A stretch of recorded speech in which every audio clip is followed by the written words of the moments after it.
as we start to kind of wrap this up, talk about what does healing really look like. Talk a little bit about what healing looks like, what you kind of tell your community, your patients on, like, if somebody is listening to this right now and they're stuck, right? They fall in one of these stats, right? They're feeling overwhelmed about their money. They're not happy with what they're going to, their job. They're not happy with their life, even though they driving it, living in it, making six figures, vacationing to it. What would you tell them to start that healing process and start to build a rhythm where they can kind of pull themselves out of that rut? The first thing I would say that healing is a process, and healing doesn't mean the situation never happens again. It just simply means it takes you a shorter amount of time to get better. Healing doesn't mean you never get triggered or you're never bothered by a situation. It just means it takes you a shorter time to recover. It's like an athlete playing sports. An athlete that plays basketball. You know, when you're a kid, you play basketball. A kid that's in college or an NBA player that plays basketball and has been playing basketball all of their life, right? So when they started spraining and turning their ankles at a young age. So now that I'm an adult, I'm no longer shocked or super absorbed by a turned ankle. I've dealt with this several times before. Now I know how to treat it. I know the recovery time. I know what to do. I know how to stay off of it. And now I can still play.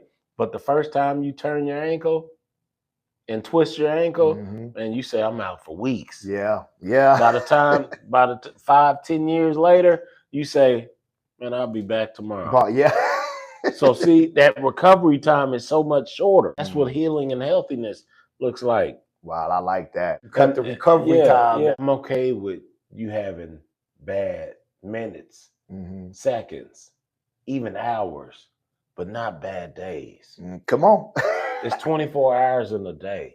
So in theory, to have a bad day, it has to be 12 to 16 hours of the day. That's bad. That's bad, yeah. 8 of them, on average, 8 of those hours are going to be sleep. Yeah. So that knocks you down to 16 automatically. So 12 to 16 hours have to be bad. So now let's be super focused. Of those 12 to 16, what were you thinking about? Things that you can control or things that you can't control? On the best days of your life, you had the best thoughts. The worst days, you had the worst thoughts. On the best days, you focused on what's in your control.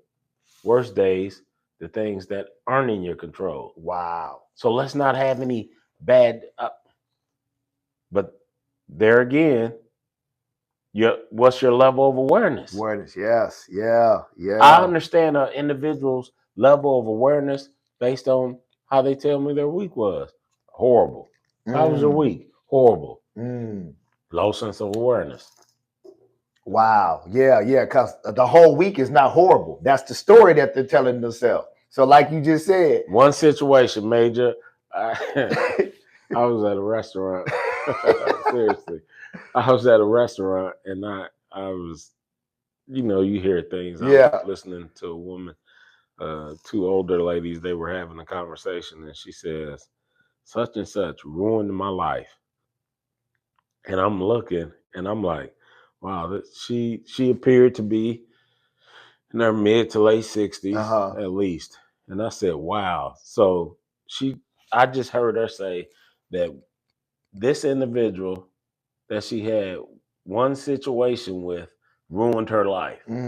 So, but she's telling herself that. Not only is she telling herself that, she's having dialogue with another individual about that situation that ruined her life. And remember, we talk about this all the time. The person that says he can or the person that says he can't. But if I'm telling myself that this situation ruined my life, then I'm going to be led to believe that it ruined my life. Yep.